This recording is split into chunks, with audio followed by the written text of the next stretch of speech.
Okay, we are talking about Star Trek Picard season 5 episode season season 2 episode 5, Fly Me to the Moon.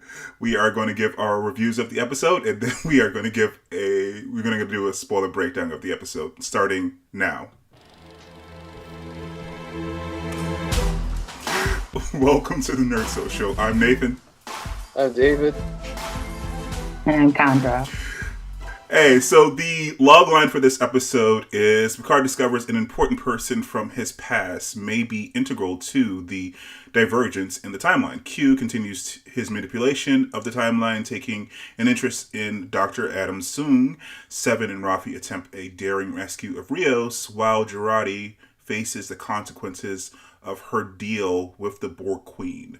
This is written by Cindy Appel and directed by Jonathan Frakes. So, David, what did you think of this episode? I like the fact that we're getting more action to this and getting straight to the point of the whole season and everything, and we get to learn more of the past and everything. We have to see a few familiar faces, which ends up makes more sense, the whole thing, and then we get to learn more about Q, about what's his whole purpose of the whole season. So, but then we get more of the action, seeing what's going on with all the other characters and such like that. So, and I like that it's a little off track a little bit, and it gets straight back to the main focus of the whole episode, and which is the main arc of the series. So, I really like it. Okay. Yeah. Conja, what'd you think? I thought it was a solid episode.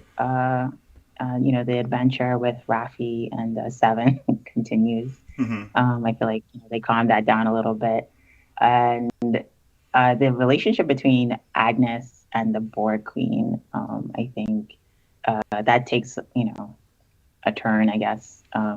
Maybe expected, maybe a little unexpected. Mm-hmm. But I thought it was a solid episode. And like David said, we get a little bit more clarification, although we still not really sure what is going on with Q. Mm-hmm. I will have to say, like, in general, like, I think this is like my favorite iteration of Q. I was not a Q fan before this, but I liked this sort of more serious interpretation or expression of Q. Just really curious to see what exactly he's up to in this past. Yeah. I was mixed on this episode. It was okay. It wasn't terrible by any stretch of the imagination, but it was a little disappointing as the midpoint of the entire season. We had some subplots wrap up in a somewhat lackluster way to me, and it made me think that given the mission when they actually got there, the mission that they left on in episode 2 to execute, they basically sent Raffi, Seven, and Rios to spin their wheels on a subplot that didn't go anywhere. Which is a little annoying to me because it kind of validates Colin Screed from a couple weeks ago when he was really upset about that subplot because it didn't go anywhere. So I'm a little annoyed about that. The episode on its own merits, I guess, is, like I said, it's fine. It wasn't terrible, but like as I said, I feel like it was far more satisfying at the midpoint of Discovery than last season than we are where we are here at the midpoint of Picard. So I would like to see where. I mean, I'm not going to stop watching or anything, but I feel like the last couple episodes led to nothing, which you don't want to waste the audience's time. If you had nothing to say, why spend time on those subplots? If you didn't have anything profound or interesting to say, and saying anything more specific than what I'm saying right now was just going to be spoilers. But I'll get into that when we actually do the breakdown. But yeah, that's my general concern. The episode was fine, But for the midway point of the season, I have concerns about where we are in the story. So that's my general point of view. So, yeah.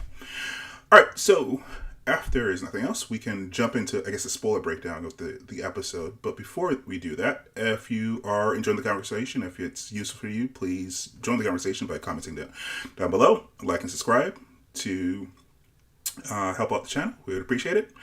And with that, let's get into the spoiler break talk. So, spoilers after this point. Go see the episode if you haven't. All right. So, where do you guys want to start with this episode?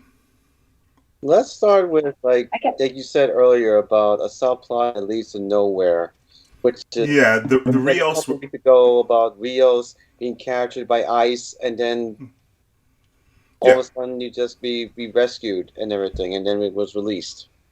Yeah, they had. It seems like they had nothing for Raffi 7 and Rios to do. Because if you remember from episode 2, they left the ship specifically to find the Watcher, and then Picard leaves the ship. He finds the Watcher. They basically are blundering through LA for the last couple episodes. If that subplot with Rios actually went somewhere, and maybe it will eventually. Maybe they have. That's what maybe it will eventually. But like at this point, like he's saved and he's on the ship and they're going to a dinner party now. So it has like what was going on there with ICE. If they had something more profound to say about ICE besides ICE is bad, I mean, I think most people who are watching. Well, I don't say most people because let's see. At least 50 to 75% of people who watch Star Trek say ICE is bad, it's fine. But if they had more something more interesting to say, sure, put that in there. But if it's just gonna, they just needed something for these characters to do because they brought them along for the ride back to the 2024. I feel like they could have found something more interesting for them to do. Like I don't know. They spent a whole. I think we'll see some of those. They met again because I mean I feel like it would be pointless if, and the way this episode is set up, they're about to enter a really high stakes situation where they could bump into, well, they will bump into a lot of people. Sure, but I doubt that the doctor who they spent a lot of time on, and I thought they were going to do more with her, the doctor who has a free clinic in a neighborhood in LA is going to be at that cocktail party where they have high security astronauts. I mean, I don't see. I mean, they maybe she'll show up there, but yeah, well, maybe not there, but maybe in the aftermath of whatever happens there. Because I mean, what are the odds of that operation going smoothly? Right? Well, because nothing else smoothly to this. I think it was the odds were pretty low in the first place, and then we find out at the end of the episode that she's infected by the Borg Queen in her subconscious. So yeah, things are going to go wrong in that with that operation, if not just because the Queen is going to make it go wrong by messing with her. I found it interesting that she let this. She didn't let this happen. This just happened to her because she was.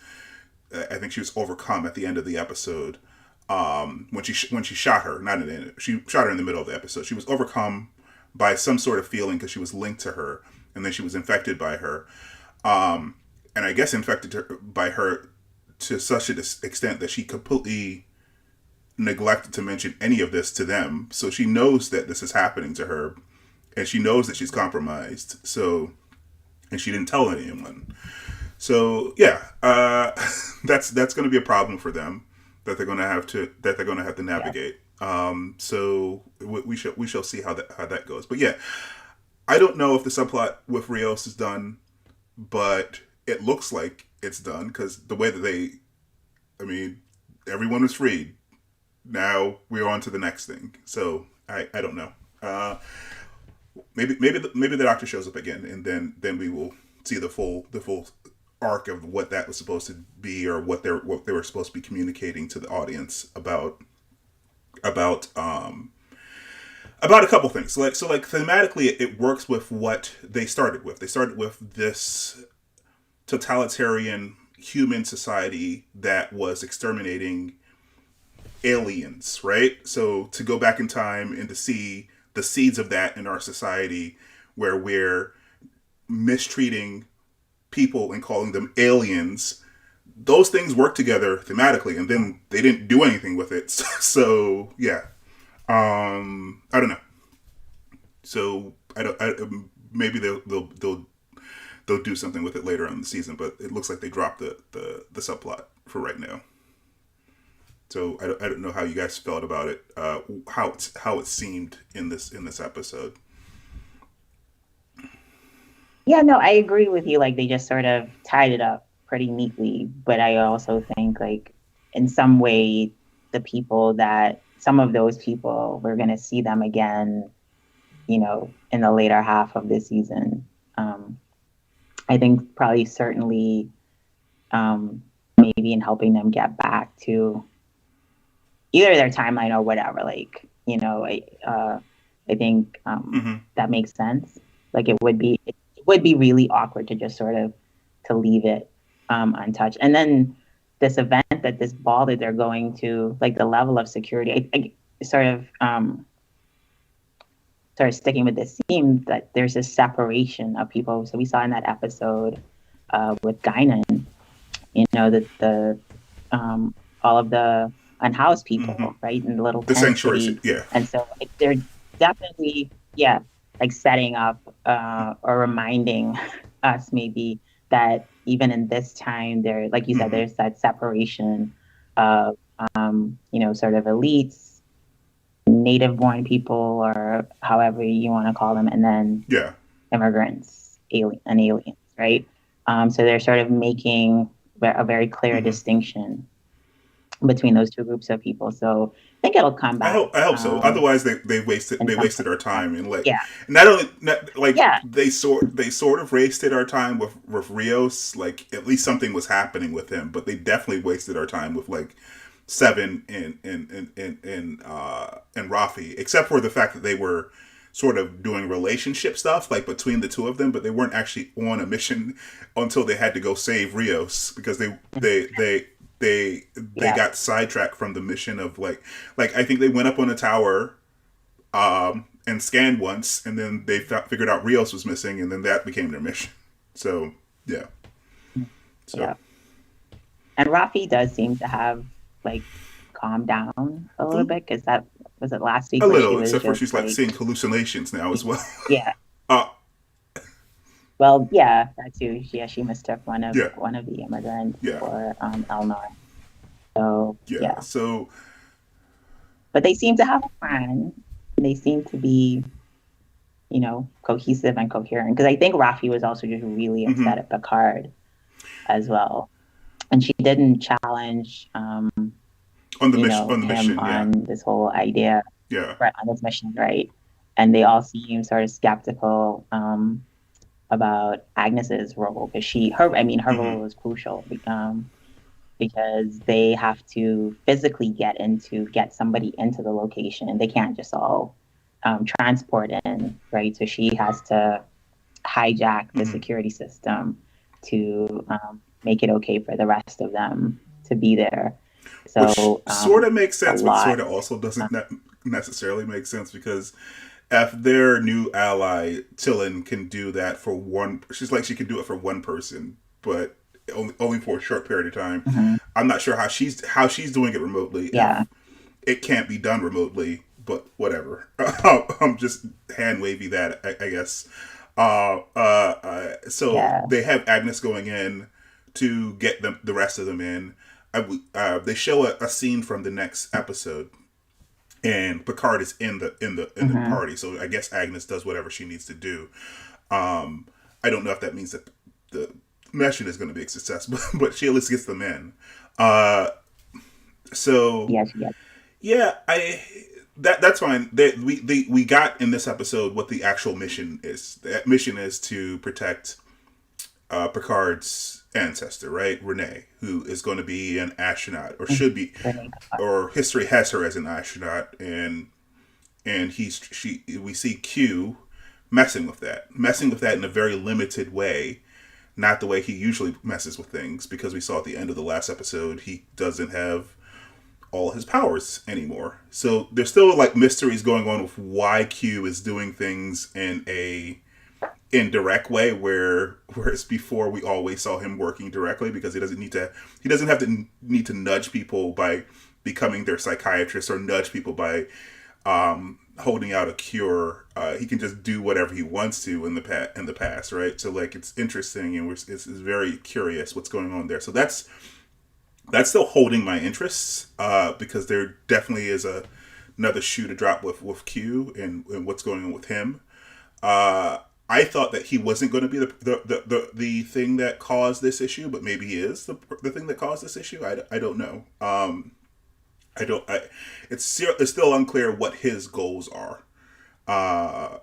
So yeah, and we also get yet another iteration of a Soong here, Adam Soong, played by Brett Spiner. I'm not sure how many Soongs he's played now. I feel like 4 so far. There's Noonien Soong, which was the creator of Data, and then his son, I forget what his name is, who created Soji. He also played a Soong in Enterprise, who made Augments. And then this one. So I think this is five. Actually, you know what? In the alternate timeline that they left, there was also a Soong as well. So maybe this is like the sixth. Oh yeah. The sixth Soong, not counting Data and Lore. so yeah. It's interesting. So this one actually. Is that like a record for the most Star Trek characters? I don't think so. Like there's some like actors like that play many different versions of like aliens, and because they're under prosthetics, you don't know who to, yeah. That's true. But it might be. There's a. Yeah, and I saw the Borg Queen from this. She had a role in a Star Trek Enterprise episode. Yeah, he might actually, now that you say that, it might be the most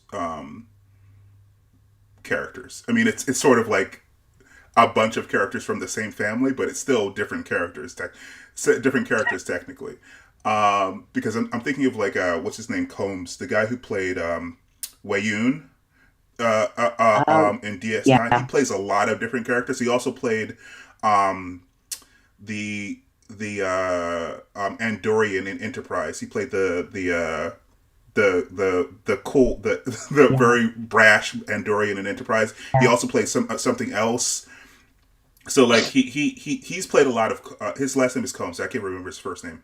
He's played a lot of characters, but I don't think 6 characters. Or ever counting Data and Lore, like 8 characters. So Brett Spiner might have been like play the most characters in Star Trek, maybe.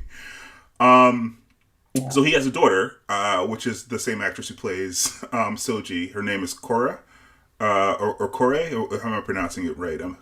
Yeah. So she has a debilitating disease, which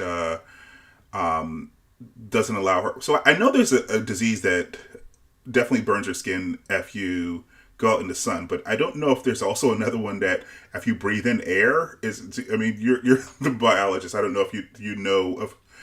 Yeah, I had never heard of it. They're definitely photosensitive people, so I know that is a thing, but I didn't know that was also.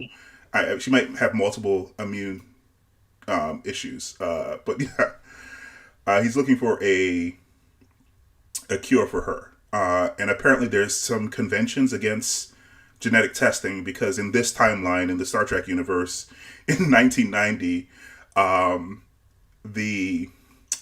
what's his name, Khan took over like most of Asia, so there's some and I guess at this point he was overcome or whatever, but there's like conventions against genetic manipulation in this world. So they said something about the Shenzhen convention, but they haven't really really fleshed out what that was. But the sense that I get is it's similar to, like, I don't know, the Sokovia Accords or whatever for genetic manipulation, just because of what Khan did and like, because like I said, they were kind of vague in the TOS episodes, and also in Star Trek 2, I think is when he showed up. but he did apparently take over a good portion of Asia in the 90s, and this is 2024, so they would have had at least 20 something years of like some bars on genetic manipulation because of what he did. So so it was a nice little, I guess, nod there to canon, without having to. I feel like they're trying to show a society very similar to ours, but they also have to deal with the fact that they already established in the 60s that in the 90s we were going to be close. Much further along with genetic manipulation. Anyway, so that's interesting that he's very desperate, very desperate father. I feel like this is the least. Well, that's not true. I guess Soong's son was also not very malevolent either. Noonien Soong was a little crazy, but this he just seems like a concerned father as opposed to like the guy who was like dealing in augments in Enterprise. But they also seem to be accusing him of experimenting on former soldiers. So he's a concerned father, but he's also like a concerned father willing to do some questionable things. Yeah. Questionable if not outright unethical things to save his daughter. As people do, I guess, as mad scientists do. Well, he's not mad, but as they do. So. But back in the convention thing where Soong was presenting about genetic mutation, and we talk about time, did you notice there was an actress there that's in there? I didn't notice it. I mean, I know there was an actress there, but I didn't notice her I didn't recognize her from anything. What is she from?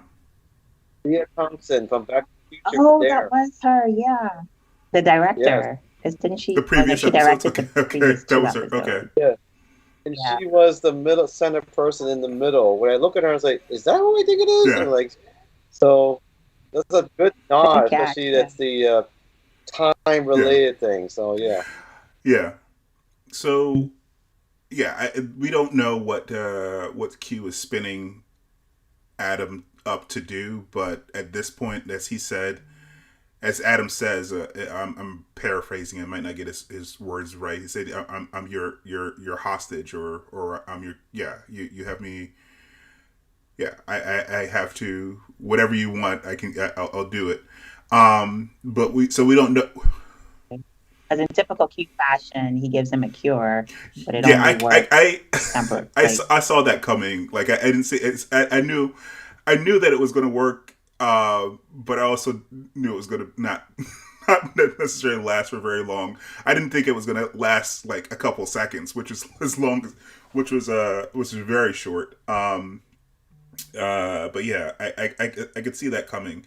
What I thought that he was going to give him was like something enough for him to make a leap himself and figure something out. But he gave him a cure, but just a very limited cure to her affliction.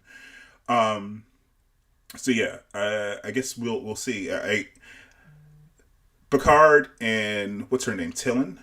They believe that their working theory right now is that Q is trying to disrupt his ancestor from going into space. I don't know if that's the case. It might be the case because it's not clear what he's trying to get Adam to do, what he wants Adam to do. I'm not sure what a geneticist has to do with the space program, especially if he's a disgraced geneticist who doesn't have access to things, right? So, my guess that Q is probably trying to distract Picard because of two things. One, he's trying to Q dressed up as a therapist, trying to make Rene Picard back out on his big mission with Europa, and which is explained later on that Rene Picard discovered the IO, and then it would be brought back and then repeat the same technology, which led to First Contact. Well, at the same time, Q is also creating some sort of obstacle by means Soong, ancestor Mm-hmm. Soong by getting the cure. So I think there's two things going on here that people like that drives the. I think that the writers are trying to distract the audience. Is what is the main point of Q Mm-hmm. being there? Is it to destroy the Picard name or the ancestor or the line, or try to make Union Soong to disrupt the whole Federation, or create some alternate timeline. So it could be either Mm-hmm. or. That it's come a queen like a double-edged sword. You help Renee, you cause this. You help this one, you cause another one. So we don't know unless Q has a bigger plan in mind that has these two to be a distraction for it. That's my theory for this one. So unless I'm thinking like, wait a minute, why is he Renee? Because trying to get Renee Batar to bow, while at the same time trying to get Yun Soong to help him out. But then it led to like when Q said to Soong, saying, "Does the Picard mean anything to you?" So I'm thinking that those two things are leading to the same Mm-hmm. point of the whole plot. May lead into a bigger one. So Yeah. I thought it was interesting that Talon had never heard of Q. Well, Um, that's not necessarily that's not necessarily confusing to me. So if you remember the first episode, first not, episode of TNG, they only encountered Q in the mhm. first episode of TNG because that flagship had gone so far out into space. Like they're exploring, right? So it's Oh yeah, possible that whatever race of people that she comes from are just closer to Earth, and they haven't gone out that far into space. Whatever alien race that she's from. So that was my thinking. Like the Vulcans. yeah. But I mean, she has a larger role, right? As like a supervisor, I get the impression that they Yeah, the know person a lot maybe. Yeah, more. Like if you're protecting, So I was just like, oh, okay, she doesn't know, so that's like not a ding, but it's just yeah. like Maybe the okay, people. like because Q is a Yeah, threat, like in any yeah. timeline, obviously, and Maybe the people but that yeah, actually gave her the orders, which she was very unclear about and very cagey about, know about the Q Continuum. But yeah, they totally. also made a reference to Gary Seven, which was like a backdoor pilot in TOS, that didn't go anywhere. So I guess Yeah. she's from the same race as like Gary Seven. Um, this is the second time in the show that they've referenced Kirk's Enterprise. Um, the first with the way that they went back in time by going around the sun, and now this Gary Seven backdoor pilot that didn't go anywhere. So I guess she's, and I don't know if they actually named the race, and I guess the race is just called the Watchers now. In canon, because that show did, like I said, never got produced. So in that backdoor pilot, they didn't really go into Gary Seven's background as who he was or whatever. So yeah, it is also weird that she looks like Laris, and Raffi like points that out to him when she gets back to the ship. It's like, is it not weird to you? Is it not? It's like, Yeah. are we not gonna talk about it? And I guess he's just rolling with it, but it's super weird. I feel like when Yeah. he gets back, if they fix the timeline, he's gonna have some questions for Laris. So Mhm. yeah, they worked really hard to get everyone from the first season back into the season, even though they changed the timeline. Even Soji comes back as a child. Yeah. And I appreciate that they give the actress, I forget her name. It's Orla. I think it's Orla. Yeah, Orla Oh, Brady. Sarah. I appreciate that they're giving her more to do this season because I really liked her last season. They really kind of like sidelined her after Picard left Earth. And she's a great actress. Mhm. Um, so yeah, we hear that she supposedly followed her for the last 24 years. She's only 24 years old and she's going into space, which is she lists a lot of things like her accomplishments. Um, she's a really impressive person, but also suffers from anxiety and depression, which is why she was seeing a therapist who I don't know, like, how long has Q been on the on Earth that he's like her therapist, or or like it's not like you don't just start seeing a therapist. It doesn't seem, given what she was saying about her background, the fact that she has anxiety, the fact that she has depression, I feel like she would have been seeing an ongoing therapist for a while, right? Unless he was a new addition, or like she's just changed therapists. So like, how long has he been on Earth, like messing with her head? Is what I think we still don't have a grasp of how, like, we know Q's powers are diminished, but how much of his powers does he still have? And like, does Renee Picard see the same Q that Picard is seeing? You know what I mean? Like, how weird, or has he been there for a very long time, right? And so, and obviously she doesn't know he's Q, but like, yeah, what is the extent of his power loss? Like, how much is he? Because he obviously still has access to knowledge, right? Because he hacks Soong's gives him a network, cure, yeah, and gives and him a like cure as 3D well, prints, yeah. right? So he has a Right, lot of the knowledge cure still and in his all of head, that. yes. So, yeah, but we don't physically see him do any of the Yeah, tricks that we're used to even seeing even him even the do. fact that he's showing So, up as the therapist using the face that Picard would recognize, because he's cute. He can look like whatever he wants to look like. This is just like the familiar thing that he shows up as for Picard, but that's not what I mean, he's just like an energy ball. That's what he actually looks like. So he can look like anything. So the fact that he actually is sitting in that seat, as something that Picard would recognize, is also an indication that his power is diminished, right? So I don't know. It's definitely a mystery that they're slowly unwrapping, episode by episode, because we haven't seen him. We saw him at the end of the last episode, but we didn't see him for a couple episodes until the end of the last episode. So yeah. What else? What else did we miss? So Seven frees Rios from the Seven and Raffi free Rios from ice, and like we said at the beginning, don't know if that's going to go anywhere.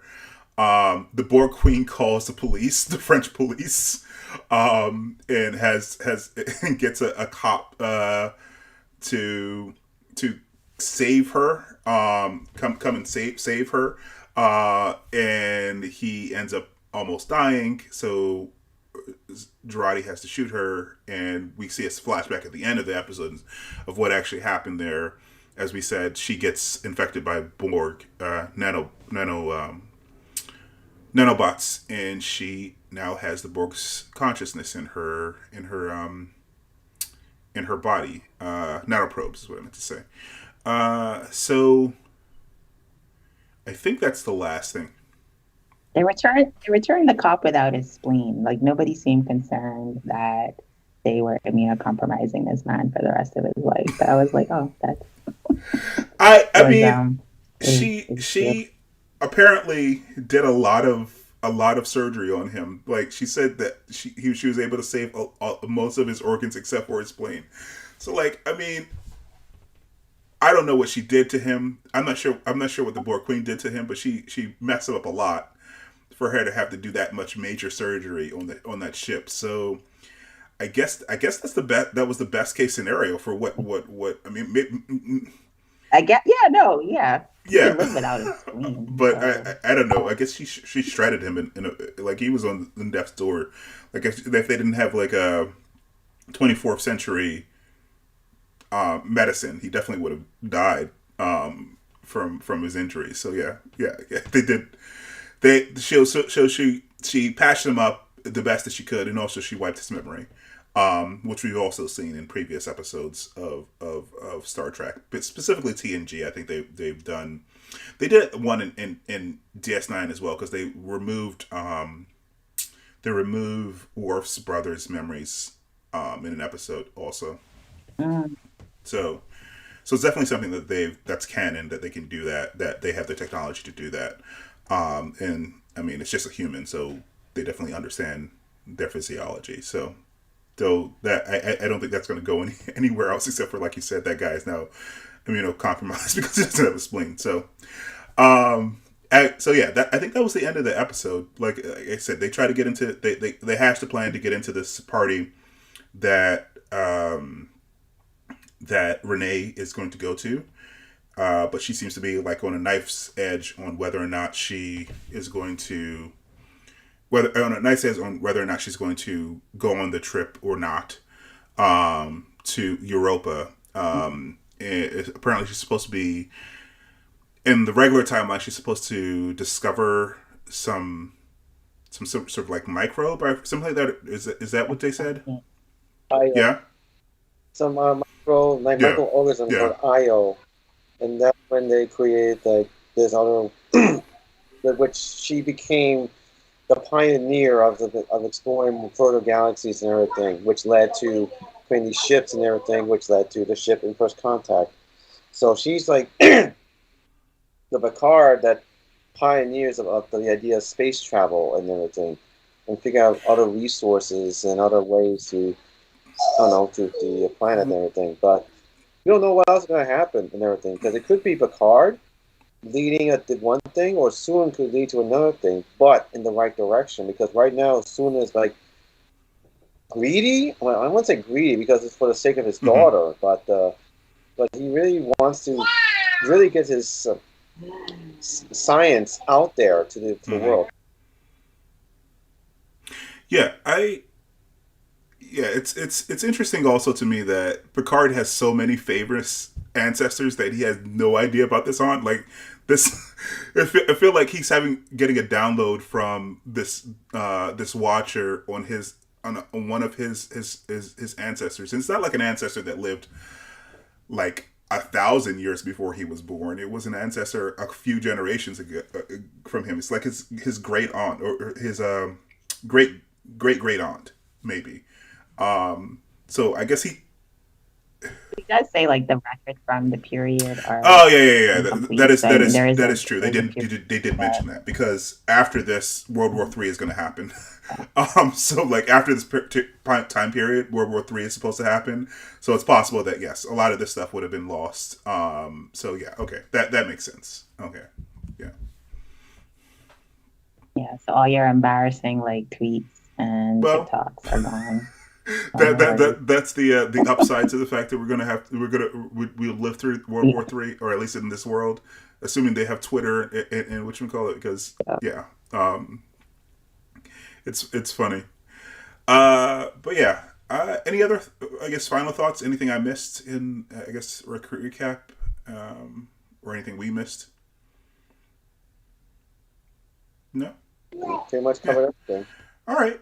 Well, if there's nothing else, you heard what we think. We are interested to hear what you guys think. So please comment down below.